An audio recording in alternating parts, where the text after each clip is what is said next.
The rain had not stopped for 3 days. In the small village of Yumuz, nestled between the red earth roads and dense palm forests of Anambra State, the sky hung low and gray like a mourning cloth.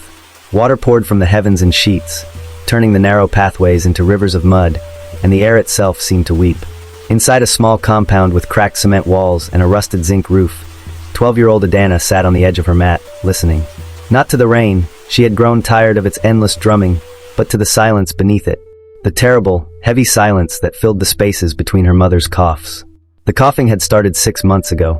Small at first, like the clearing of a throat, then deeper, wetter, until it became a sound that shook the thin walls of their two-room house and left dark stains on the cloths her mother pressed to her mouth. "Mama," Adanna whispered into the darkness. The only light came from a small kerosene lamp on the wooden table, its flame dancing and casting long shadows that stretched across the floor like reaching fingers. In the corner of the room, on a mat similar to Adanna's but older and more worn, lay Obiageli, her mother.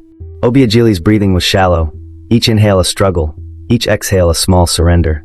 She turned her head slowly toward her daughter, and even in the dim light, Adanna could see how thin her mother had become. The woman who used to carry heavy baskets of yams on her head from the farm, who used to sing while cooking, who used to laugh so loudly the neighbors would smile, that woman was disappearing, fading like morning mist under the sun. Obiageli whispered, using the Igbo term of endearment. "My child, why are you not sleeping?" Adanna stood and moved closer, her bare feet making soft sounds against the cool cement floor. She knelt beside her mother's mat and took the older woman's hand. It felt so small now, so fragile, like holding a bird with hollow bones. "The rain is too loud, Mama," Adanna lied. She had learned to lie in the past 6 months. Small lies meant to protect, to comfort, to keep hope alive even when it was dying faster than her mother. Obiageli smiled weakly. She knew her daughter was lying, but she was grateful for it. "When I was your age," she said, her voice barely above a whisper, "I loved the rain. Your grandmother used to say I was born from water, not earth, because I would dance in every storm." Adanna had heard this story before, but she never grew tired of it. She squeezed her mother's hand gently. "Tell me again, Mama. Tell me about the dancing." And so Obiageli spoke, her words coming slowly, interrupted by long pauses where she gathered strength. She told her daughter about the compound where she grew up, about the wide courtyard where rainwater would collect in puddles, about how she and her sisters would run outside the moment the first drops fell, spinning and laughing, and singing songs their mother taught them. As she spoke, Adanna watched her mother's face. She memorized every line, every shadow, every flicker of emotion. She was afraid of forgetting, terrified that one day, she would try to remember her mother's face and find only emptiness. "Adanna," Obiageli said suddenly, her tone changing. The storytelling voice disappeared, replaced by something urgent, something that made Adanna's heart beat faster. "I need you to promise me something. Anything, Mama. When I am gone." "Mama, don't. Listen to me." Obiageli's grip tightened, surprising Adanna with its strength. "When I am gone, you must go to your uncle, to Okonkwo, in Enugu. You remember him?" Adanna nodded slowly. She had met her uncle only twice in her life. A tall man with a stern face and expensive clothes who had visited their village years ago. He had looked at their small house with something like pity, then left and never returned. "He is your father's brother," Obiageli continued. "And he is a good man, even if he seems hard. He has money, Adanna. He can give you a life I never could. He can send you to school. A real school, not like the one here with no books and teachers who don't come." Tears began to fall down Adanna's cheeks, hot and fast. "I don't want to go to Uncle Okonkwo. I want to stay here. With you. I know, my love. I know." Obiageli raised her other hand with great effort and wiped her daughter's tears. "But you must be strong. You are smarter than any child in this village. You can read better than some of the teachers. You can count faster than the traders in the market. You have a light inside you, Adanna, and I will not let it die in this place." The rain grew louder, hammering against the zinc roof like angry fists. Somewhere in the distance, thunder rolled across the sky, deep and threatening. "There is a bag," Obiageli said. "Under my mat. Take it out." Adanna hesitated, then reached under the mat. Her fingers found something wrapped in old newspaper and plastic. She pulled it out carefully. It was heavy. "Open it." Inside the wrapping was a small cloth bag, the kind women used to carry money to the market. Adanna loosened the string at the top and looked inside. Her eyes widened. The bag was filled with naira notes, thousands of naira, more money than Adanna had ever seen in her life. "Mama, where did you get this?" Obiageli smiled sadly. "I have been saving since the day you were born. Every kobo I could hide, every naira I could spare. I sold my jewelry, my wrappers, everything your grandmother left me. I stopped eating lunch, so I could save the food money. I worked in people's farms for extra pay. Everything, Adanna. Everything for you. Adanna felt something break inside her chest. A pain so sharp and deep that it stole her breath. She clutched the bag to her chest and sobbed, her whole body shaking. Use it for school, Obiageli whispered. Use it to become someone. A doctor, a teacher, a lawyer, anything you want. Just promise me you won't stay in this village. Promise me you will fly. I promise, Mama. Adanna choked out between sobs. I promise. They stayed like that for a long time, mother and daughter, holding each other while the rain fell and the lamp burned low. Eventually, Obiageli fell into a fitful sleep, her breathing rough and labored. Adanna didn't move. She stayed beside her mother, watching the rise and fall of her chest, counting each breath like prayers. The morning came slowly, reluctantly, as if even the sun was afraid to face what the day might bring. Adanna woke to find herself still on the floor beside her mother's mat. Her neck ached and her limbs were stiff, but those discomforts disappeared the moment she looked at Obiageli. Her mother's eyes were open, staring at the ceiling. Her chest was still. Mama? Adanna's voice was small, childlike, stripped of the maturity she had been forced to carry for months. She reached out and touched her mother's hand. It was cold. Mama? Louder now, panic rising like floodwater. Mama, wake up. Please wake up. She shook her mother's shoulder gently at first, then harder. Mama. Mama, please. Don't leave me. You promised we would talk more. You promised. But Obiageli didn't move. Didn't breathe. Didn't open her eyes or speak or cough or do any of the things that meant she was still there, still alive, still Adanna's mother. The scream that came from Adanna's throat was something primal, something that came from the deepest part of her soul. It was the sound of a child's world shattering, the sound of innocence dying, the sound of unbearable loss. She collapsed onto her mother's chest, sobbing so hard she could barely breathe. Please come back, she whispered over and over, like a prayer, like a spell that might reverse death itself. Please, Mama. Please don't leave me alone.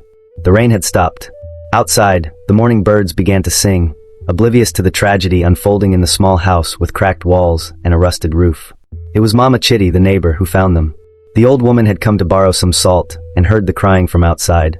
She pushed open the unlocked door and stopped in the doorway, her hand flying to her mouth. Chinik, she breathed. God. She rushed to Adanna's side and gently pulled the girl away from her mother's body. Adanna fought at first, clinging desperately, but Mama Chitty was strong despite her age.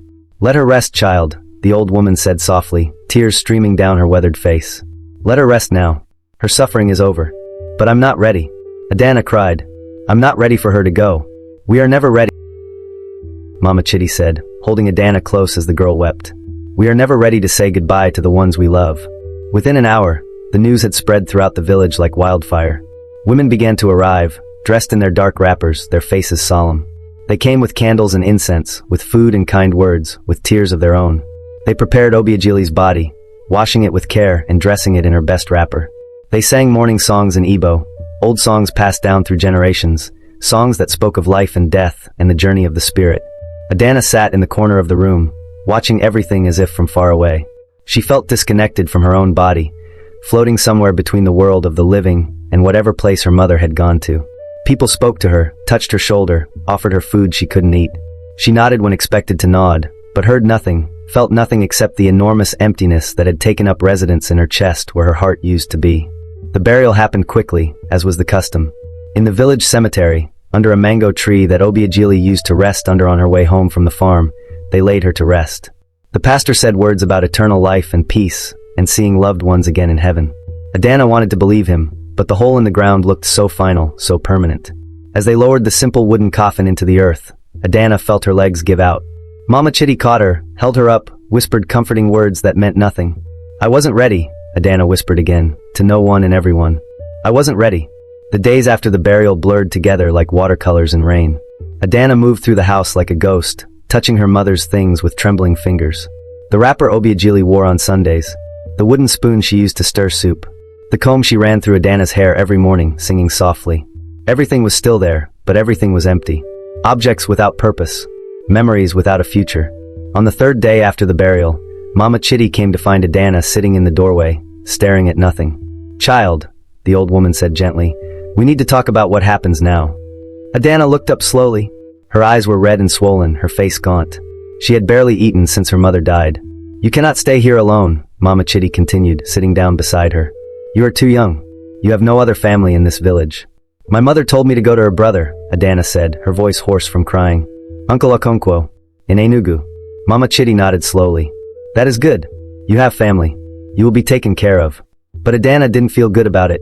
She felt terrified. Enugu was so far away. Uncle Okonkwo was a stranger. Everything she knew, the red earth roads, the palm forests, the sound of women singing in the market, the smell of wood smoke in the evening, all of it would be left behind. I'm scared, Adanna admitted in a small voice. Mama Chitty put her arm around the girl's thin shoulders. I know. Change is frightening, especially when we have already lost so much. But your mother was right. You're special, Adanna. Too special to waste away in this village. In the city, you can go to school. You can become something. You can make your mother proud. That night, Adanna packed her few belongings into a small bag. 2 dresses, one for every day and one for church. A pair of worn sandals. The cloth bag of money her mother had saved, which she hid carefully at the bottom. A photograph of her mother, the only one that existed, taken years ago when Obiageli was still healthy and smiling. She looked at the photograph for a long time, tracing her mother's face with her finger. I will make you proud, Mama, she whispered. I promise I will fly. Mama Chitty had arranged for Adanna to travel with a trader who made regular trips to the city to sell yams and vegetables. The man, Papa Emeka, was kind enough, but he talked constantly, filling the silence with stories and observations that Adanna barely heard. They traveled in an old bus that shook and rattled over the potholed roads. The air inside was thick with the smell of sweat, dried fish, and exhaust fumes. Adanna pressed her face against the window, watching her village disappear behind them, watching the landscape change from the familiar red earth and palm trees to something larger, busier, more foreign. As they got closer to Enugu, the roads became smoother and wider. Buildings grew taller. There were more cars, more people, more noise. Everything moved faster here, as if the city itself was in a hurry to get somewhere important. Adanna clutched her bag tighter, her stomach churning with nerves. You will be fine, Papa Emeka said, noticing her anxiety. Enugu is a good city. Many opportunities. Your uncle, he is a wealthy man? I think so, Adanna said quietly. Then you are blessed. God has opened a door for you, child. Walk through it with courage. When they finally reached the address Mama Chitty had written down, obtained from old letters Obiageli had kept, Adanna's breath caught in her throat. Uncle Okonkwo's house was enormous. Not a house, really, but a mansion. 3 stories tall, painted bright white with dark blue trim, surrounded by a high fence and an iron gate. Through the gate, Adanna could see a paved courtyard with a fountain in the center, flower gardens on either side, and not 1 but 2 cars parked under a covered garage. She had never seen anything like it. Papa Emeka helped her down from the bus and walked her to the gate. He pressed a button on the intercom and waited. Yes. A woman's voice crackled through the speaker, sharp and impatient. There is a young girl here, Papa Emeka said. She has come to see Mr. Okonkwo. She is family. There was a long pause, then a clicking sound as the gate began to slide open. Go on, Papa Emeka said, giving Adanna's shoulder a gentle squeeze. Be strong. Adanna walked through the gate on trembling legs. Behind her, she heard the bus drive away, and suddenly she felt more alone than ever before. The gate closed with a final, ominous clang. She walked slowly up the paved driveway, her worn sandals looking absurdly out of place on the expensive stone. The front door opened before she reached it, and a woman stepped out. She was beautiful in a cold, polished way. Tall and light-skinned, wearing a silk blouse and fitted trousers, her hair styled in perfectly straight extensions. She looked at Adanna with obvious displeasure, her nose wrinkling slightly as if she smelled something unpleasant. You are the girl? The woman asked in English. Yes, ma, Adanna replied, her voice barely above a whisper. I am Mrs. Okonkwo, the woman said. Your uncle's wife. Wait here. She disappeared back into the house, leaving Adanna standing on the doorstep. Through the open door, Adanna could see the interior, marble floors, crystal chandeliers, furniture that looked like it belonged in magazines. It was a different world entirely from the cracked cement floors and kerosene lamps of her village home. After what felt like an eternity, Uncle Okonkwo appeared. He was just as Adanna remembered, tall, stern-faced, dressed in expensive clothes. But now his expression was not just stern, but deeply unhappy. He looked at Adanna the way one might look at an unwanted package that had arrived at the wrong address. So, he said, his voice cold. My sister-in-law is dead. Yes, sir, Adanna managed, tears threatening to spill again at hearing it said so bluntly. And she sent you to me. Yes, sir. Okonkwo shook his head slowly, a muscle in his jaw tightening. That woman always causing problems. Even from the grave. The word stung like a slap. Adanna felt her hands ball into fists at her sides, but she said nothing. What could she say? She was 12 years old, orphaned, with nowhere else to go. Mrs. Okonkwo reappeared beside her husband. Okonkwo, she said in a low voice, but Adanna could still hear her. We discussed this. We have 3 children of our own to care for. We cannot. What would you have me do? Okonkwo interrupted harshly. She is family. My brother's child. Would you have me send her away to die in that village? She is not your responsibility. She is my blood. They stared at each other, some silent battle of wills playing out between them. Finally, Mrs. Okonkwo looked away first. Fine, she said, her voice icy. But she will earn her keep. I will not have her sitting idle while my children are studying. Okonkwo nodded curtly, then turned back to Adanna. His face softened slightly, though it never approached kindness. You may stay, he said, but you will follow the rules of this house. You will help with chores. You will not disturb my children. Do you understand? Yes, sir, Adanna whispered. Good. Ifioma, he called out. A girl appeared from inside the house. She looked to be about 16 or 17, wearing a school uniform, a crisp white shirt and green skirt, with her hair braided neatly in cornrows. She looked at Adanna with mild curiosity, but no warmth. This is Ifioma, Okonkwo said. She will show you where you will sleep. Tomorrow, my wife will tell you what your duties are. With that, he turned and walked back into the house, his wife following close behind. The door closed, and Adanna was left standing with Ifioma, feeling smaller than she had ever felt in her life. Come, Ifioma said simply, turning away. Adanna followed her around the side of the house, past the fountain and the gardens, to a small structure in the back corner of the compound. It looked like it had once been a storage room, or perhaps quarters for a security guard. The door squeaked when Ifioma pushed it open. Inside was a tiny space, barely big enough for the narrow mattress on the floor and a small wooden shelf. There was a single window, high up on the wall, letting in a square of fading sunlight. The walls were unpainted concrete, and there was a smell of dampness in the air. This is yours, Ifioma said. There's a bathroom behind the main house you can use. Breakfast is at 6. Don't be late. She started to leave, then paused at the door. For a moment, something like sympathy flickered across her face. I'm sorry about your mother, she said quietly. Then she was gone, the door closing behind her with a soft click. Adanna stood in the middle of the small room, her bag still clutched in her hands. She looked around at the bare walls, the thin mattress, the lonely window. This was her home now. This cold, empty space so different from the warmth of her mother's presence, even in their poorest moments. She sank down onto the mattress and finally let herself cry again. Not the wild, desperate crying of the funeral, but something deeper and more hollow. The crying of someone who understood that nothing would ever be the same again, that childhood was over, that the world was much harder and colder than she had ever imagined. She cried until there were no more tears left, until her body was exhausted and her throat was raw. Then she lay down on the thin mattress, still clutching her bag, and stared at the square of sky visible through the high window. I promise, Mama, she whispered into the gathering darkness. I promise I will fly. But in that moment, flying seemed impossible. In that moment, she could barely remember what it felt like to hope.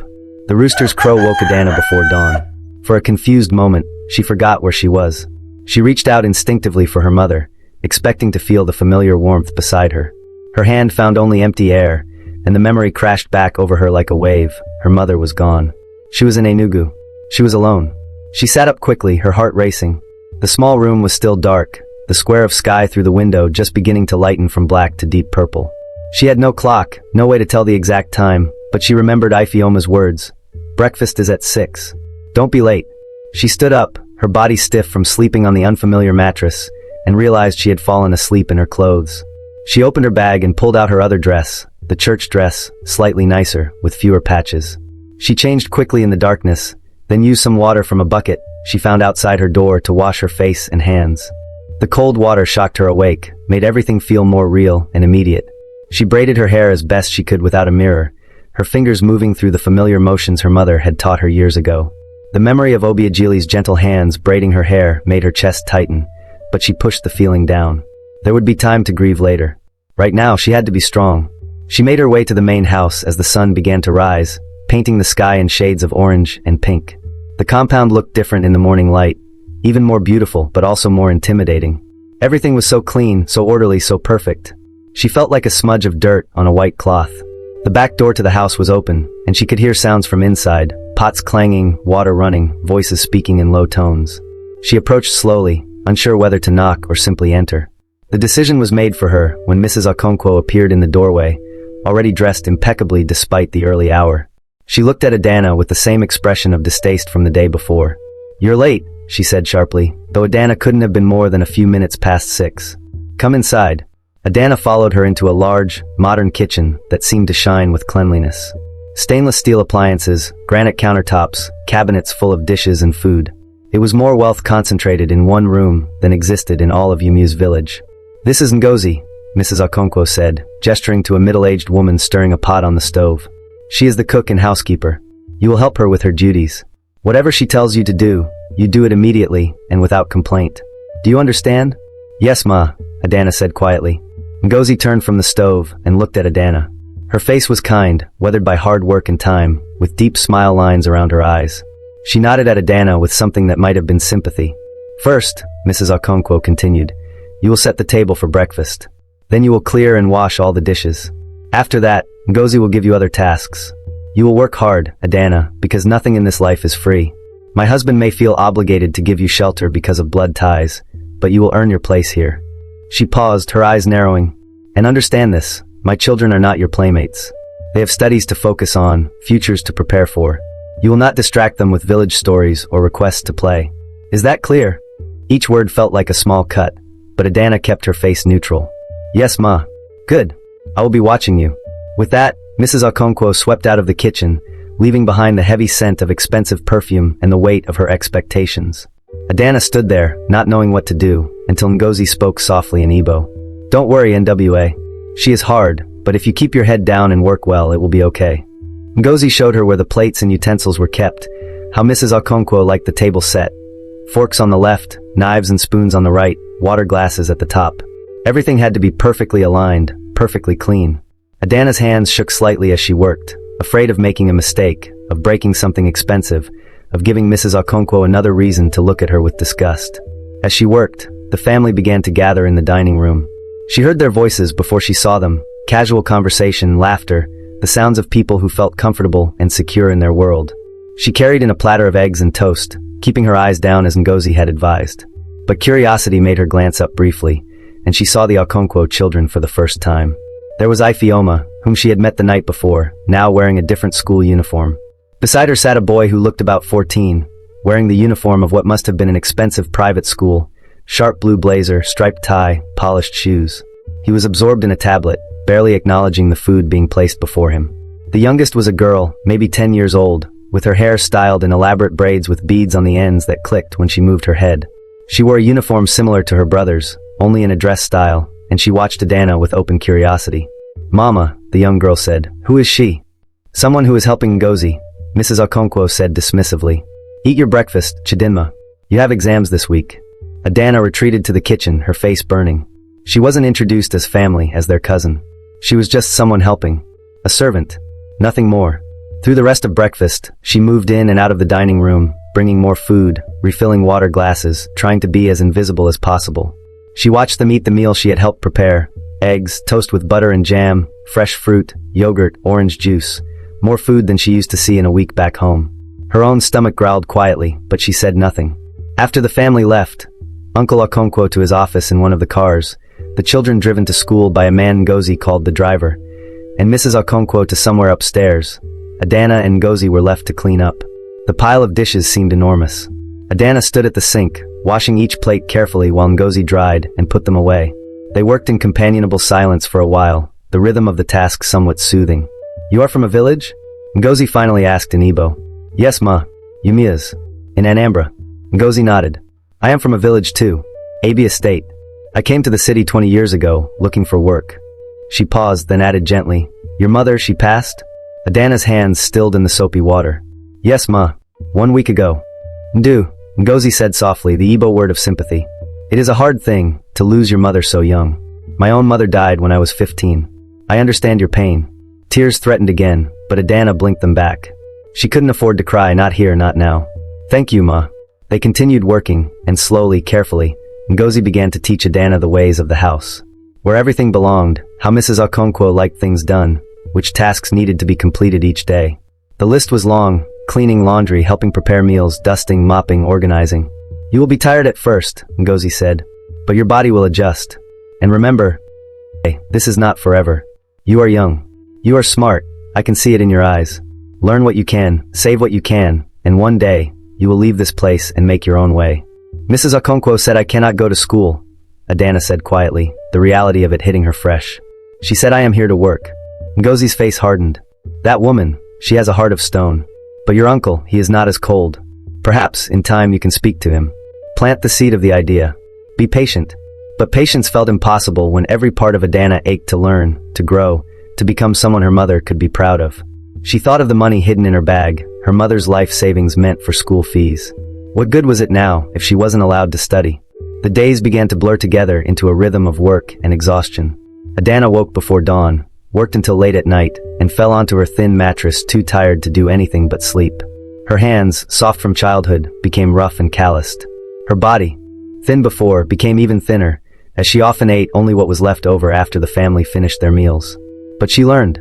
She learned to move quietly through the house like a shadow. She learned to anticipate Mrs. Okonkwo's demands before they were spoken. She learned which rooms the children spent time in, and how to avoid them. She learned to make herself small, invisible, unnoticeable.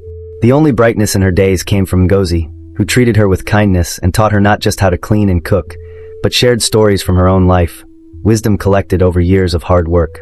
And sometimes, late at night when everyone else was asleep, Ngozi would slip Adanna extra food, a piece of meat, some rice, a banana, wrapped in paper and delivered with a wink. "You are too thin," Ngozi would whisper. "Your mother would want you to eat and be strong." 3 weeks after Adanna arrived, something happened that changed everything. It was a Saturday afternoon, and the family was home.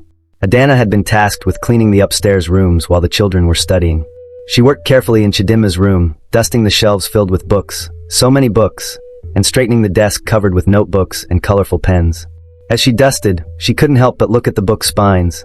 Stories, textbooks, encyclopedias. Her fingers itched to pull one out, to flip through the pages, to remember what it felt like to read, to learn.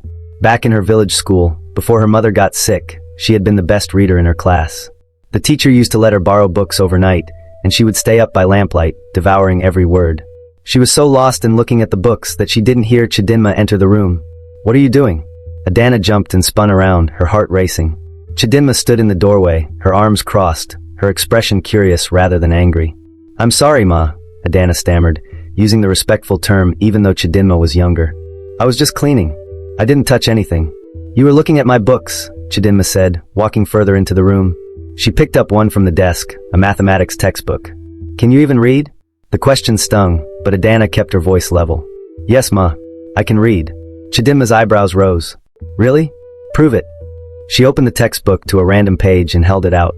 Adanna hesitated, then took it carefully. The page was about fractions and percentages.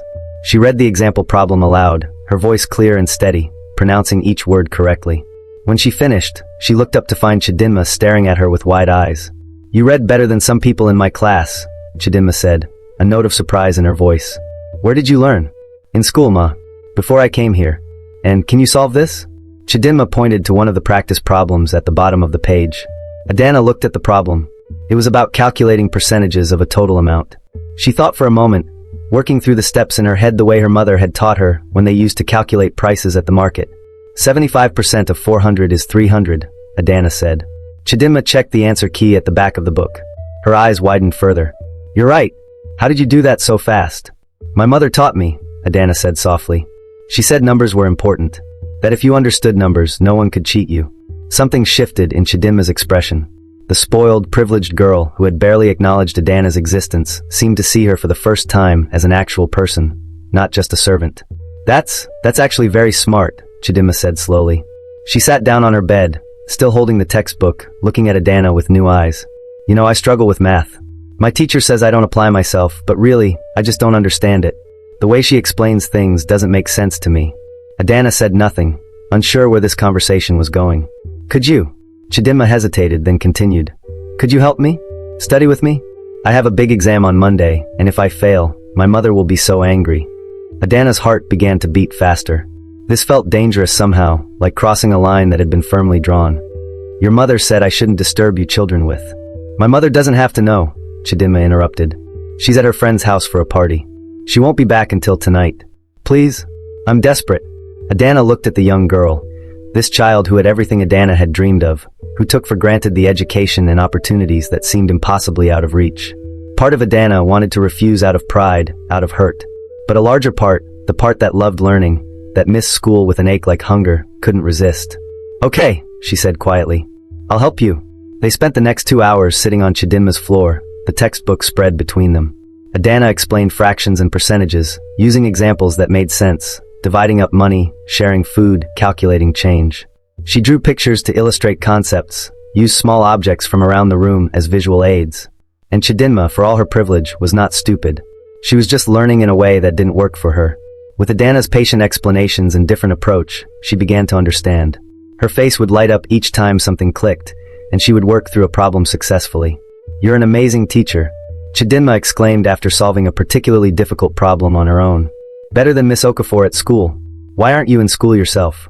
The question hung in the air between them, heavy with all the unfairness of their different circumstances. "Because I have to work," Adanna said simply. "I have nowhere else to go." Chidinma's face fell. "That's not fair," she said quietly. "You're smarter than me. Smarter than my brother, even, and he goes to the best school in Enugu. You should be learning too." "Life isn't fair," Adanna replied, echoing something her mother used to say. "We just have to do the best with what we're given." They heard footsteps on the stairs and both froze. Adanna quickly stood up and grabbed her cleaning cloth, while Chidinma grabbed the textbook and pretended to be studying at her desk. But it was only Ifeoma who appeared in the doorway. She looked from her younger sister to Adanna, her expression unreadable. "What's going on here?" she asked. "Nothing," Chidinma said quickly. "I'm just studying." Adanna was cleaning my room. Ifeoma's eyes narrowed slightly. She was older, more perceptive than her little sister. But after a long moment, she simply nodded. "Mama will be home soon. You should finish whatever you're doing and go back to the kitchen, Adanna." "Yes, Ma," Adanna said, bowing her head and hurrying past Ifeoma toward the door. "Wait," Chidinma called out. Adanna turned back. Chidinma was holding something, a small notebook and a pencil. "Take these," she said, pushing them into Adanna's hands. "They're old ones I don't use anymore. For whatever you need." Their eyes met, and in that moment, there was an understanding between them. A recognition of kindness, however small. "Thank you," Adanna whispered, clutching the notebook to her chest like treasure. As she walked back downstairs, her heart felt lighter than it had in weeks. The notebook was just paper and cardboard, the pencil just wood and graphite. But to Adanna, they represented something precious, the possibility of learning, of keeping her mind alive even as her hands scrubbed floors and washed dishes. That night, after everyone was asleep, Adanna sat on her mattress in the small room with the single candle Ngozi had given her. She opened the notebook to the first clean page and began to write. She wrote about her mother, memories she was terrified of forgetting. The way Obiageli hummed while cooking. The stories she told about her own childhood. The feel of her hand, small and fragile in those last days. The sound of her voice saying, "My child." She wrote about the village, about the red earth roads and the palm forests, about Mama Chitty and the other women who had sung at the funeral. She wrote about her fears and her hopes, about the promise she had made to fly. And as she wrote, tears fell onto the pages, blurring some of the words. But she didn't stop. She wrote until her hand cramped and the candle burned low, pouring her grief and loneliness and determination onto the paper, because it was the only place she could be truly honest, truly herself. Sunday mornings in the Okonkwo house followed a strict routine. Everyone dressed in their finest clothes and went to church, not the small village church with wooden benches and a leaking roof that Adanna had known, but a massive cathedral in the heart of Enugu with stained glass windows and cushioned pews, and a sound system that made the pastor's voice boom like thunder. Adanna was expected to go too, but not with the family. She rode in the car with Ngozi and the driver, and they sat in the back of the church, while the Okonkwos sat near the front with the other wealthy families. The church service was in English, not Igbo, and it felt formal and distant. The songs were sung from printed programs, not from the heart like the women in her village used to sing. People wore expensive clothes and jewelry, and everything felt more like a social event than worship. But Adanna went through the motions, standing when told to stand, sitting when told to sit, bowing her head during prayers. And sometimes, when the pastor spoke about God's love or the promise of a better tomorrow, she felt a small spark of something. Not quite hope, but not quite despair either. Something in between. After church, back at the house, Sunday was supposed to be a day of rest. But rest looked different depending on who you were. For the Okonkwo family, it meant napping, watching television, eating a large meal that someone else prepared. For Adanna and Ngozi, it meant cooking that meal, serving it, and cleaning up afterward. It was on one of these Sunday afternoons, about 6 weeks after Adanna arrived, that everything began to shift again. Chidinma had been doing better in her math class. Much better.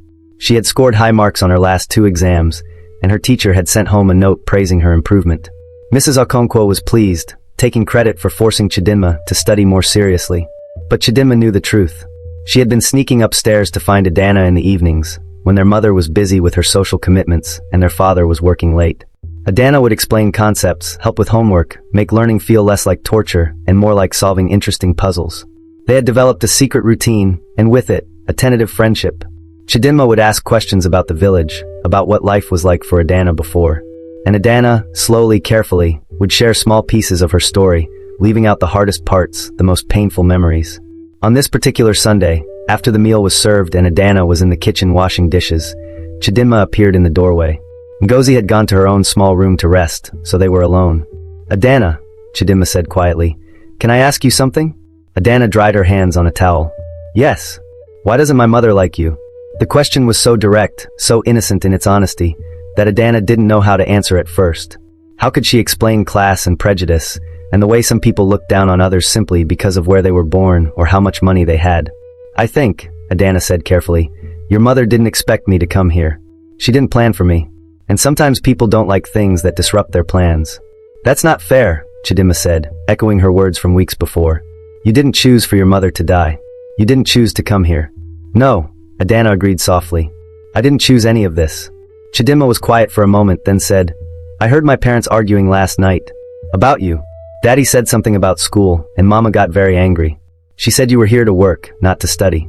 That they already pay for 3 children's education, and they can't afford a 4th. Adanna's heart sank. She had been holding on to a small hope that maybe, somehow, Uncle Okonkwo would allow her to go to school. That maybe he remembered his promise to his brother, her father. But now that hope crumbled like dry earth. "It's okay," Adanna said, though it wasn't okay at all. "I understand. But it's not fair," Chidinma repeated, her voice rising with frustration. "You're smarter than any of us. You should be in school. You should." "Chidinma." Mrs. Okonkwo's voice cut through the air like a knife. Both girls jumped. Mrs. Okonkwo stood in the kitchen doorway, her face twisted with anger. "What are you doing in the kitchen? I've told you not to fraternize with the help." "I was just asking about dinner, Mama," Chidinma said quickly, but her voice shook. "Don't lie to me. I heard you. Go to your room. Now." Chidinma hesitated, glancing at Adanna with an apologetic look, then hurried past her mother and up the stairs. The sound of her footsteps faded, leaving Adanna alone with Mrs. Okonkwo's fury. "You," Mrs. Okonkwo said, her voice low and dangerous, "are becoming a problem." "I'm sorry, Ma. I didn't." "Quiet." Mrs. Okonkwo stepped closer, and Adanna instinctively took a step back. "I have been watching you. I see how you look at my children's books, at their uniforms, at everything they have. You are jealous, and you are trying to turn my daughter against me." "No, Ma. I would never." "I said be quiet." Mrs. Okonkwo's hand shot out and grabbed Adanna's arm, her fingers digging in painfully. "You need to understand your place, girl. You are not family. You are not our equal. You are here because my husband has a weakness for blood ties, but don't think for one moment that means you have any rights in this house." Tears stung Adanna's eyes, but she refused to let them fall. She wouldn't give this woman the satisfaction. "You will stay away from my children," Mrs. Okonkwo continued. "You will do your work and nothing more. And if I catch you filling Chidinma's head with ideas about fairness or education or any other nonsense, I will make sure you regret it. Do you understand?" "Yes, Ma," Adanna whispered. Mrs. Okonkwo released her arm roughly, leaving red marks where her fingers had been. She looked at Adanna with pure contempt. "Good. Now get back to work. And remember, you have nowhere else to go. No one else who wants you. So you will be grateful for what you have here, or you will have nothing at all." She swept out of the kitchen, leaving Adanna trembling and fighting back tears. Adanna looked down at her arm, at the angry red marks already beginning to darken into bruises. She touched them gently and felt not just physical pain but something deeper. Humiliation, helplessness, rage. How dare she? How dare this woman treat her like she was worthless, like she was nothing? Adanna had been loved. Her mother had sacrificed everything for her, had saved every naira, had died believing her daughter would become someone important. And now this woman wanted to crush that dream, to keep Adanna small and powerless forever. No. The word formed in Adanna's mind with crystal clarity. No. She would not let Mrs. Okonkwo win. She would not let this place break her spirit. Her mother had taught her to be strong, to survive, to fight for her future. And that's exactly what she would do. That night, lying on her thin mattress in the small room, Adanna pulled out the cloth bag her mother had given her. She counted the money carefully, her hands shaking slightly. It was still all there, thousands of naira, saved through years of sacrifice. Her mother's gift, her ticket to a better life. She couldn't go to school while living in this house. Mrs. Okonkwo had made that clear. But Adanna was 12 years old now, almost 13. Old enough to understand that sometimes you had to make your own opportunities, even when the world was stacked against you. She opened her notebook and began to write, not memories this time, but plans. She would continue working, Continue saving every kobo she could from the small amounts Mrs. Okonkwo grudgingly paid her. She would learn everything she could, even if it meant studying from Chidinma's discarded textbooks late at night. She would make herself valuable, indispensable, so that when the time came to ask Uncle Okonkwo directly about school, without his wife's influence, he would see her worth. And if that didn't work, if there was no path forward in this house, then she would find another way. She would be like water, her mother used to say. Water always finds a way through, around, over any obstacle. It might take time, but it never stops flowing toward where it needs to be. I promise, Mama, Adanna whispered into the darkness, clutching her mother's money to her chest. I promise I will make something of myself. I promise I will fly, no matter how hard they try to clip my wings. Outside, a night bird called into the darkness. And somewhere in the distance, thunder rumbled, promising rain. 2 months passed, in a strange kind of limbo. Adanna worked harder than ever, determined to be beyond reproach. She woke before anyone else, stayed up after everyone went to bed, and executed every task with precision. She gave Mrs. Okonkwo no reason to complain, no excuse to punish her. But she also continued to learn in secret. When the family threw away old newspapers, she collected them and read every word by candlelight. When Chidinma left textbooks lying around, Adanna would memorize pages during her brief moments alone. She practiced her writing in her notebook, copying passages, working through math problems, teaching herself whatever she could. Chidinma tried to speak to her a few times, to continue their tutoring sessions, but Adanna politely declined. The bruises from Mrs. Okonkwo's grip had faded from her arm, but not from her memory. She couldn't risk making things worse. Ngozi noticed the change in Adanna, the way the girl had become even more withdrawn, more focused, more determined. One evening, as they prepared dinner together, the older woman finally spoke. "You are planning something," Ngozi said in Igbo. It wasn't a question. Adanna didn't deny it. "I can't stay here forever, Auntie. Not like this." "I know." Ngozi stirred the pot of soup thoughtfully. "But you are young still. Where would you go?" "I don't know yet. But I have to believe there's another way. There has to be." Ngozi was quiet for a long moment. Then she said, "There is a school. A secondary school not far from here. It is not expensive like the ones the Okonkwo children attend. It is for ordinary people, for children whose parents work hard but don't have much money. I know the headmistress there. Her name is Mrs. Ezen." Adanna's heart began to beat faster. "A school? Yes. She is a good woman, Mrs. Ezen. She believes every child deserves education. Sometimes she even helps students who cannot pay full fees, if they are serious about learning." Ngozi paused, then added, "If you want, I could speak to her. Tell her about you. See if maybe there is a way." Hope bloomed in Adanna's chest, painful and beautiful. "You would do that for me?" "Child, I know what it is like to be young and trapped and desperate for a different life. If I can help you, I will." Ngozi placed a gentle hand on Adanna's shoulder. "But you must understand, even if Mrs. Ezen says yes, convincing Mr. Okonkwo to let you go will be difficult. And his wife." "I know." Adanna straightened her spine. "But I have to try. I made a promise to my mother." The next week moved with agonizing slowness. Ngozi had her one day off, and went to visit Mrs. Ezen. Adanna tried to focus on her work, but her mind kept wandering, imagining possibilities, fearing disappointments. When Ngozi returned that evening, she found Adanna in the small room, waiting anxiously. "Well?" Adanna asked, barely able to breathe. Ngozi smiled, a real, warm smile that reached her eyes. "Mrs. Ezen wants to meet you. She said that if you are as bright as I described, she will find a way to help.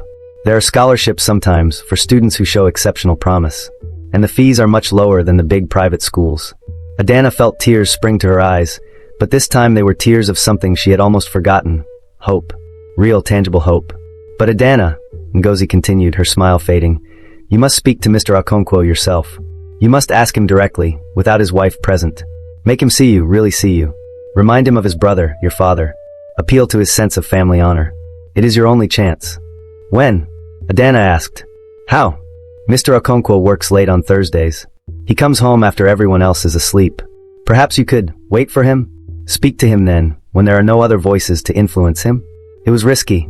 If Mrs. Okonkwo found out, there would be consequences. But Adanna thought of her mother, of the promises she had made, of the money saved through years of sacrifice sitting in a cloth bag under her mattress. She thought of the girl she used to be in the village, the one who loved learning, who answered every question in class, who dreamed of becoming a doctor or a teacher or a lawyer. That girl was still inside her somewhere, bruised but not broken. "I'll do it," Adanna said. "This Thursday." Thursday came too quickly and too slowly at the same time. Adanna went through her usual routine, but every action felt charged with nervous energy. She cooked, she cleaned, she served dinner, she washed dishes. And when the family went to bed, she didn't go to her small room. Instead, she stayed in the kitchen, waiting in the darkness, her heart pounding so hard she was sure it would wake the whole house. Around 10 o'clock, she heard a car pull into the compound. The gate opening then closing.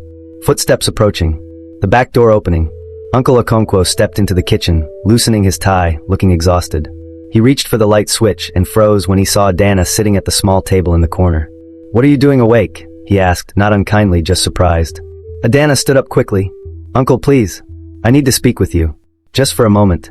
He studied her face, perhaps seeing something in her expression that made him pause. "All right," he said slowly. "Speak." Now that the moment was here, Adanna felt her courage waver. But she thought of her mother and forced the words out. "Uncle, I want to go to school." There. She had said it. The words hung in the air between them. Okonkwo sighed heavily and sat down at the table. "Adanna, please, uncle, just listen." The words came faster now, tumbling out before she lost her nerve. "I know Ani says you cannot afford it, but I have money. My mother saved for years. She gave it to me before she died. I can pay my own fees. I just need your permission and—" She took a breath. "And I need you to remember your brother. My father. Would he have wanted me to spend my life washing dishes and scrubbing floors? Or would he have wanted me to become someone? To have a future?" It was a low blow, invoking his dead brother, and she knew it. But she was desperate. Okonkwo was quiet for a long time. When he finally spoke, his voice was heavy with something that might have been regret. "Your father," he said quietly, "was my younger brother. We grew up poor, very poor. But he was smart, like you. Smarter than me, actually. When there was only enough money to send one of us to secondary school, my parents chose me because I was older. Your father, he never got that chance. He stayed in the village, became a farmer, married your mother. He died before I could repay him, before I could give him the opportunities he deserved." He looked at Adanna, really looked at her, perhaps for the first time since she arrived. "You have his eyes," he said softly. "Your father's eyes. Determined. Hopeful, even when there was no reason for hope." Adanna felt tears threatening but held them back. This was too important. She couldn't afford to seem like a crying child. "My wife," Okonkwo continued, "she doesn't understand. She grew up with money, with privilege. She doesn't know what it's like to be smart, but trapped by circumstance. She thinks everyone who is poor is lazy, that success is just about working hard. She doesn't see the barriers, the closed doors." He rubbed his face tiredly. "But I know. I remember. And I see you, Adanna. I see how hard you work, how you never complain even though my wife treats you like less than family. I'm not blind." "Then please, uncle," Adanna whispered. "Please help me. I don't want to be trapped. I want to learn. I want to make something of myself. My mother died believing I would. I can't let her sacrifice be for nothing." The silence that followed felt eternal. Adanna counted her heartbeats. 1, 2, 3, 4, each one loud in her ears. Finally, Okonkwo nodded slowly. "All right," he said. "Tell me about this school." Relief washed over Adanna so powerfully she almost collapsed. She told him about Mrs. Ezen, about the school Ngozi had found, about the scholarship possibilities. She spoke quickly, passionately, painting a picture of a future that suddenly seemed possible. When she finished, Okonkwo was quiet again, thinking. Then he said, "I will speak to this Mrs. Ezen myself. If she is willing to take you, if the fees are reasonable, and if you can pay from your mother's savings without asking me for additional money." He held up a hand as Adanna started to thank him. "Then I will allow it. But there are conditions." "Anything, uncle. You will continue to help Ngozi in the mornings and evenings. School is important, but so is earning your keep. You will maintain excellent grades, nothing less than top marks. And you will not flaunt this opportunity in front of my wife or children. You will be humble and grateful." "Yes, uncle. Yes, I promise." And Adanna, his voice became stern, "If you fail, if your grades drop, or if you cause problems, this opportunity ends. Do you understand? This is your one chance." "I understand. I won't fail. I promise." Okonkwo stood up. "Go to bed now. I will make inquiries about this school tomorrow." He paused at the doorway and turned back. "Your father would be proud of you," he said quietly. "For not giving up. For fighting for your future." Then he was gone, leaving Adanna standing in the dark kitchen, trembling with emotion. Fear and hope and gratitude and determination all mixed together until she couldn't tell one from another. She went to her small room and pulled out her notebook. By the light of her candle, she wrote, "Dear Mama, tonight something happened. Something that makes me believe that maybe, just maybe, your sacrifice wasn't in vain. I can't say for certain yet. There are still obstacles, still questions. But for the first time since you left, I feel like I can breathe again. Like the future isn't just darkness. I miss you so much it hurts. Every day. Every moment. But I'm trying to be strong like you taught me. I'm trying to be the girl you believed I could be. Watch over me, Mama. I'm going to need your strength for what comes next. Your daughter, Adanna. She blew out the candle and lay down on her mattress, but sleep wouldn't come. Her mind was too full, her heart beating too fast with possibility. Somewhere in the distance, she heard the first rumble of thunder, the sky preparing for another storm.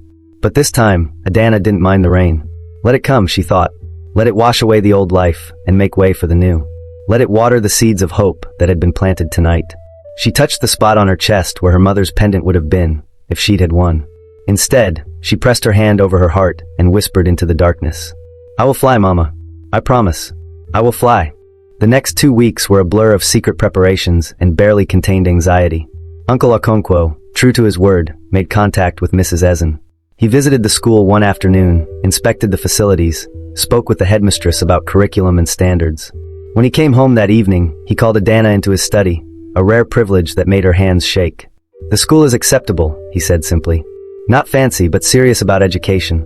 Mrs. Ezen wants to meet you this Saturday. She will conduct a small assessment, reading, writing, mathematics. If you perform well, she can offer a partial scholarship. The rest you will pay from your mother's savings. Thank you, Uncle, Adanna breathed. Thank you so much. Don't thank me yet, he warned. Pass the assessment first. And remember our agreement. My wife doesn't need to know the details. As far as she's concerned, you're attending a small charity school for orphans and poor children, nothing more. Let her think what she wants. Adanna nodded. She understood the delicate balance her uncle was trying to maintain, helping her while avoiding conflict with his wife. It wasn't perfect, but it was more than she had dared hope for. The days until Saturday crawled by.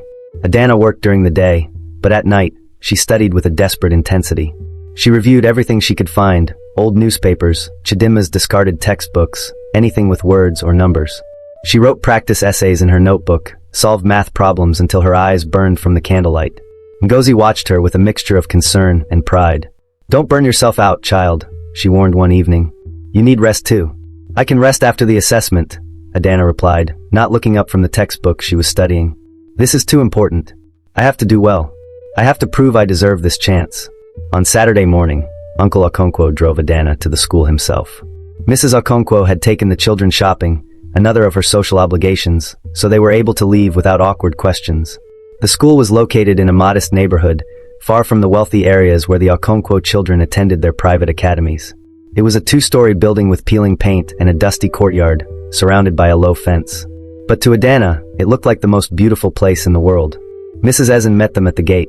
She was a woman in her 50s, with graying hair pulled back in a neat bun and sharp, intelligent eyes behind thin-framed glasses. She wore a simple dress and sensible shoes, and when she shook Adanna's hand, her grip was firm and assessing. So you are Adanna, she said. Ngozi has told me much about you. She says you are exceptional. I try my best, Ma, Adanna said quietly, suddenly shy under that penetrating gaze. Trying is good, but I need to see results. Mr. Okonkwo, you may wait in my office if you like. The assessment will take about 2 hours. Uncle Okonkwo nodded and followed Mrs. Ezen inside, leaving Adanna standing in the courtyard, her heart pounding. The assessment took place in a small classroom with wooden desks and a chalkboard. Mrs. Ezen gave Adanna a series of papers, reading comprehension, essay writing, mathematics, general knowledge. Then she left her alone to work. Adanna picked up her pencil with trembling hands and began. The reading comprehension was about climate change and its effects on African agriculture. The questions asked about main ideas, vocabulary and context and inference.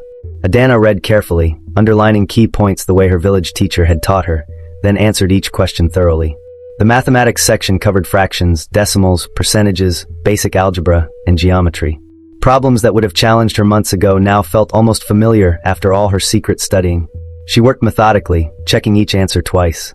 The essay prompt asked, describe someone who has influenced your life and explain why they are important to you. Adanna stared at the blank page for a long moment. Then she began to write about her mother.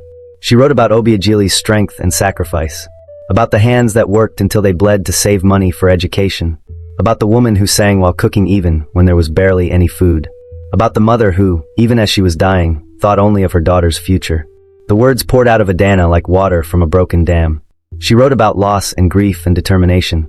She wrote about promises made and kept. She wrote until her hand cramped and her eyes blurred with tears that she quickly wiped away. When Mrs. Ezen returned and collected the papers, she glanced at the essay and paused. She read a few lines, then looked up at Adanna with an expression that was hard to read. Wait here, she said softly, and left the room with all the papers. The waiting was agony. Adanna sat at the wooden desk, her hands folded tightly in her lap, trying not to think about what would happen if she failed. If this door closed too? If there was no way forward? After what felt like hours but was probably only 30 minutes, the door opened. Mrs. Ezen entered, followed by Uncle Okonkwo. The headmistress sat down across from Adanna, her expression serious. "Adanna," she began, "I have reviewed your assessment." Adanna held her breath. "In mathematics, you scored 98%. You made one small error in calculating area, but otherwise, your work was perfect. In reading comprehension, 100%. Your answers showed deep understanding and critical thinking." Mrs. Ezen paused, and a small smile began to form on her lips. "But your essay," she continued, her voice softening, "your essay was something special. The writing is clear, mature, emotionally honest. You have a gift, child. A real gift." Tears sprang to Adanna's eyes. "Does that mean?" "It means," Mrs. Ezen said, "that I am offering you a full scholarship. Not partial, full. You will pay nothing for tuition. You will only need to buy your uniform and books." Adanna couldn't hold back anymore. She buried her face in her hands and sobbed, great, heaving sobs of relief and joy and grief all mixed together. She cried for her mother, who would never see this moment. She cried for the girl she used to be in the village. She cried for all the fear and pain and hopelessness of the past months. Mrs. Ezen came around the desk and put a gentle hand on Adanna's shoulder. "You have earned this," she said firmly. "Not because of pity or charity, but because you are brilliant. Don't ever forget that." Uncle Okonkwo cleared his throat, and when Adanna looked up, she saw that his eyes were suspiciously bright too.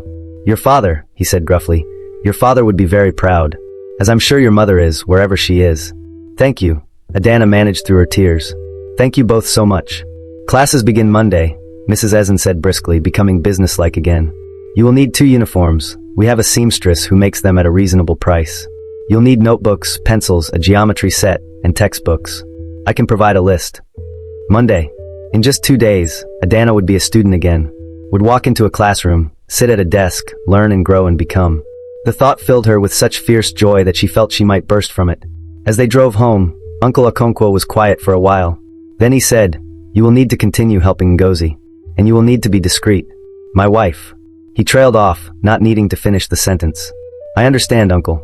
I'll be careful." "Good." He paused, then added, "I'm sorry, Adanna. Sorry I didn't see you sooner. Sorry I let you struggle for so long. Your father was right about one thing, family should look out for family. I failed at that when you first arrived. You're helping me now," Adanna said quietly. "That's what matters." When they returned to the house, Mrs. Okonkwo was still out. Adanna went straight to her small room and pulled out her notebook. She wrote, "Mama, I did it. I passed. I'm going to school. A real school with a real scholarship. Mrs. Ezen says I'm brilliant. She says I have a gift. I wish you were here to see this. I wish I could tell you in person, see your face light up the way it used to when I brought home good marks from the village school. But I feel you with me, Mama. I feel your love surrounding me like a warm embrace. I will make you proud. I promise. I will become someone. I will fly. Your daughter, Adanna." That night, she lay on her mattress, and for the first time since her mother died, she felt something like peace. The road ahead would still be difficult, she knew that. Mrs. Okonkwo would not make things easy. The balance between school and work would be challenging. There would be obstacles and setbacks and moments of doubt. But she had hope now. Real, tangible hope. And sometimes, hope was enough to keep you moving forward, one step at a time, toward the future you were meant to have. Outside, rain began to fall again, gentle this time, like a blessing. Adanna listened to it drumming softly on the zinc roof and smiled in the darkness. Let it rain, she thought. Let it rain and rain and rain. Because she was no longer afraid of storms. She was learning to dance in them. Monday morning arrived with the brightness of a new beginning. Adanna woke even earlier than usual, her heart racing with a mixture of excitement and nervousness. She had spent Sunday afternoon with Ngozi at the seamstress, getting fitted for her uniform. A simple blue dress with white collar and cuffs. So different from the fancy uniforms the Okonkwo children wore, but to Adanna it was the most beautiful thing she had ever owned. She had used some of her mother's money to buy the uniform, notebooks, pencils, a geometry set, and the required textbooks. Seeing the money go toward education, toward the exact purpose her mother had intended, made Adanna feel close to Obiageli in a way she hadn't felt since the funeral. Every naira spent was a prayer answered, a promise kept. She dressed carefully in her new uniform, braided her hair neatly, and looked at herself in the small, cracked mirror that Ngozi had given her. The girl staring back looked different somehow, still thin, still marked by grief and hardship, but with something new in her eyes. Determination. Purpose. Hope. The plan was simple. Adanna would wake at 4:30 to help Ngozi prepare breakfast and complete her morning chores. Uncle Okonkwo would drop her at school on his way to work at 7. She would attend classes until 2 in the afternoon, then take public transportation back to the house to continue her duties. It would be exhausting, but Adanna didn't care. She would gladly work twice as hard for the privilege of learning. As she walked to the main house in the pre-dawn darkness, she saw a light on in the kitchen. Ngozi was already there, moving about with quiet efficiency. "Ah, look at you!" Ngozi exclaimed softly when Adanna entered. "A proper student. Your mother would be so proud." Adanna smiled, but before she could respond, they heard footsteps. Both women froze. Mrs. Okonkwo rarely came to the kitchen this early. But it wasn't Mrs. Okonkwo who appeared in the doorway. It was Chidinma, still in her pajamas, her eyes wide as she took in Adanna's uniform. "You're going to school?" she whispered, glancing back toward the stairs as if afraid her mother might hear. Adanna nodded slowly. "Yes. Starting today." Chidinma's face broke into a genuine smile, the first real smile she had ever given Adanna. "That's wonderful. That's amazing. I'm so happy for you." She rushed forward and hugged Adanna impulsively. Adanna stood stiffly for a moment, surprised, then slowly returned the embrace. When they pulled apart, Chidinma's eyes were bright with tears. "You deserve this," Chidinma said firmly. "You're smarter than anyone I know. You'll do so well." "Thank you," Adanna said softly. "And thank you for the notebook, and for being kind to me when you didn't have to be." "Chidinma," Mrs. Okonkwo's voice called from upstairs. "What are you doing down there?" Chidinma's eyes widened in panic. "Coming, Mama." She gave Adanna one last smile, then hurried away. Adanna and Ngozi worked quickly, preparing breakfast and setting the table. When the family came down to eat, Adanna served them as usual, but this time she was acutely aware of the uniform she wore beneath her apron. Mrs. Okonkwo noticed immediately. Her eyes narrowed as they swept over Adanna's appearance. "What is that you're wearing?" she demanded. Before Adanna could answer, Uncle Okonkwo spoke up. "I've enrolled Adanna in a school for orphans and disadvantaged children. It's free, and she'll continue her duties here. I thought you would approve of her bettering herself through education." It was a careful lie, designed to make it seem like charity rather than opportunity, like something Mrs. Okonkwo should support rather than oppose. Adanna held her breath, waiting. Mrs. Okonkwo's jaw tightened, but she couldn't argue against education for orphans without seeming heartless in front of her own children. "I see," she said coldly. "Well, don't let it interfere with your work. And don't come crying to me when you can't keep up with both." "I won't, Ma," Adanna said quietly. The rest of breakfast passed in tense silence. But Ifeoma caught Adanna's eye and gave her a small nod. Not quite approval, but acknowledgement. Even the boy, Chukwemeka, who had never spoken to Adanna before, looked at her with something like respect. The drive to school was quiet. Uncle Okonkwo focused on navigating the morning traffic, while Adanna sat in the back seat, clutching her new book bag and watching the city wake up around her. When they pulled up to the school gates, Uncle Okonkwo turned to look at her. "Work hard," he said. "Make the most of this opportunity. And Adanna," he paused, "don't let anyone make you feel small. You belong here just as much as any other student." "Thank you, Uncle," Adanna said, her voice thick with emotion. "For everything." She got out of the car and walked through the gates, her legs shaking slightly. The courtyard was filling with students, girls and boys in the same blue and white uniforms, carrying book bags, laughing and talking with friends. Adanna stood at the edge, watching, feeling both excited and terribly alone. "You must be Adanna," a cheerful voice called out. Adanna turned to see a girl about her age hurrying toward her. She had a round, friendly face and her uniform was neat but worn, clearly not new. She stuck out her hand. "I'm Amara. Mrs. Ezen asked me to help you on your first day. She said you're joining our class, junior secondary 1. Come on, I'll show you where to go." Just like that, Adanna had her first friend. Amara talked constantly, pointing out different buildings, introducing Adanna to other students, explaining how things worked. She had an infectious energy that made it impossible not to feel welcome. "Where did you go to school before?" Amara asked as they walked to their classroom. "A village school, in Anambra State. It was very small. Nothing like this." "Oh, don't worry. This school might look fancy compared to a village, but it's actually pretty simple. The teachers are strict but fair. And if you work hard, they really help you succeed. Mrs. Ezen believes in us, you know. She says we might not have money, but we have brains, and that's what matters." They entered a classroom with about 30 desks, a chalkboard, and windows that let in bright morning sunlight. Amara led Adanna to 2 empty desks near the middle. "Sit with me," she said happily. "We can be desk partners. I'm not the best student, but I try hard.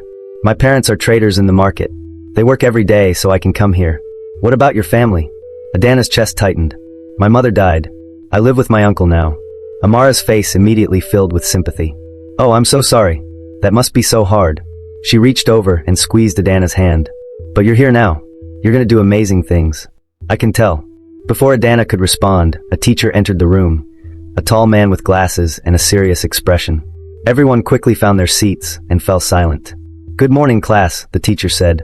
I am Mr. Ease, and I teach mathematics. I see we have a new student today. His eyes found Adanna. Stand up and introduce yourself, please. Adanna's heart pounded as she stood. All 30 pairs of eyes turned to her. My name is Adanna Okafor, she said, her voice quiet but steady. I'm from Yumu's village in Anambra State. I'm very happy to be here. Welcome, Adanna, Mr. Ease said with a small smile. Mrs. Ezen tells me you scored very highly on your assessment. I look forward to seeing what you can do. You may sit. As Adanna sat down, she felt something shift inside her. These people didn't know about her mother's illness, about scrubbing floors in Uncle Okonkwo's house, about Mrs. Okonkwo's cruelty. Here, she was just Adanna, a student with potential, a girl who belonged. The first lesson was mathematics, and Adanna found herself absorbed immediately. Mr. Ease explained concepts of algebraic equations, writing examples on the board, asking questions that made students think. When he posed a particularly difficult problem, hands shot up around the room. But Adanna solved it in her head before anyone could answer. She hesitated, not wanting to show off on her first day, but Amara whispered, Go on. Raise your hand. Slowly, Adanna raised her hand. Mr. Ease called on her, and she gave the answer, explaining her reasoning clearly. The teacher's eyebrows rose. Excellent, he said. Absolutely correct. And you showed your work mentally. That's advanced thinking. Well done, Adanna. A warm feeling spread through her chest. It had been so long since someone had praised her intelligence, since someone had seen her as more than just a servant or a burden. The rest of the day passed in a wonderful blur. English literature, where they discussed a story about a brave girl who fought against injustice. Science, where they learned about plant biology and photosynthesis. Social studies, where they talked about Nigerian history and the importance of education in breaking cycles of poverty. Every subject felt like opening a door to a new world. Adanna took notes furiously, afraid of forgetting a single word. She answered questions when called upon, and listened intently when others spoke. She was like a plant that had been dying of thirst, finally given water. At lunch, Amara introduced her to a group of girls who sat under a large tree in the courtyard. They shared their food, small portions of rice, beans, bread, and talked about their families, their dreams, their favorite subjects. I want to be a nurse, one girl named Blessing said. My grandmother got sick last year, and the nurses at the clinic were so kind. I want to help people like that. I want to own my own business, Amara declared. A real store, not just a market stall like my parents. Something big, with employees and everything. They turned to Adanna. What about you? What do you want to be? Adanna thought of her mother, of the promise she had made. A doctor, she said softly. I want to be a doctor, so I can help people who are sick, people who can't afford expensive hospitals. I want to save lives. The girls nodded approvingly. That's a good dream, Blessing said. Hard but good. You have to be really smart to be a doctor. She's definitely smart enough, Amara said confidently. You should have seen her in math class today. Mr. Ease was impressed, and he's never impressed. They laughed together, and Adanna felt something she hadn't felt in months, belonging. These girls accepted her without question, without judgment. They didn't care that she was an orphan, or that she lived in a small room behind someone else's mansion. Here, she was just one of them, united by the shared dream of a better future. When school ended at 2, Adanna said goodbye to her new friends and walked to the bus stop Ngozi had shown her on a map. The ride back to Uncle Okonkwo's house took 40 minutes, and she used the time to review her notes, memorizing everything she had learned. By the time she arrived at the compound, it was almost 3. She quickly changed out of her uniform, carefully hanging it up so it would stay neat, and put on her work clothes. Then she hurried to the kitchen where Ngozi was preparing dinner. How was it? Ngozi asked eagerly. Tell me everything. As they cooked together, Adanna described her day, the classes, the teachers, the new friends, the feeling of her brain coming alive again after months of dormancy. Ngozi listened with a huge smile, occasionally wiping away tears of happiness. Your mother is dancing in heaven, Ngozi said. I know she is. They worked companionably, but Adanna could feel exhaustion creeping into her bones. Waking at 4:30, working for 2 hours, going to school all day, then coming back to work more, it was grueling. But she pushed through, serving dinner, cleaning the kitchen, washing dishes. Mrs. Okonkwo watched her with suspicious eyes throughout the evening, as if waiting for Adanna to fail, to prove that she couldn't handle both school and work. But Adanna refused to give her that satisfaction. She completed every task perfectly, even though her body screamed for rest. It was past 9 when she finally finished and dragged herself to her small room. She was so tired she could barely keep her eyes open. But before she allowed herself to sleep, she pulled out her notebook and wrote, Mama, I did it. I went to school. I sat in a real classroom with real teachers and real textbooks. I learned about algebra and photosynthesis and Nigerian history. I made friends, real friends who don't see me as a servant, but as an equal. It was the hardest, most exhausting day of my life. And it was also the happiest. I'm so tired, Mama. My body aches and my eyes won't stay open. But my heart is full. Because today, for the first time since you died, I felt like myself again. Like the girl you raised me to be. Thank you for never giving up on me. Thank you for saving every naira, for believing I was worth the sacrifice. I will make every moment count. I will make your dream for me come true. I love you, Mama. Always. Your daughter, Adanna. She blew out her candle and lay down, and despite her exhaustion, she smiled into the darkness. Tomorrow would be another long day, and the day after that, and the day after that. The road ahead was still difficult, still uncertain. But she was flying. Finally truly flying. And nothing, not exhaustion, not cruelty, not hardship, would ever make her forget how it felt to soar. The weeks turned into months, and Adanna fell into a rhythm that was exhausting but fulfilling. Every morning, she woke in darkness to work. Every day, she absorbed knowledge like a sponge absorbs water. Every evening, she returned to serve and clean. Every night, she studied by candlelight until her eyes could no longer focus. Then she would sleep for a few hours and do it all again. Her grades were exceptional. In the first term exams, she ranked first in her entire class. Mr. Ease called her a mathematical genius. Her English teacher said her essays were remarkably mature and insightful. Mrs. Ezen praised her in assembly, holding her up as an example of what determination and hard work could achieve.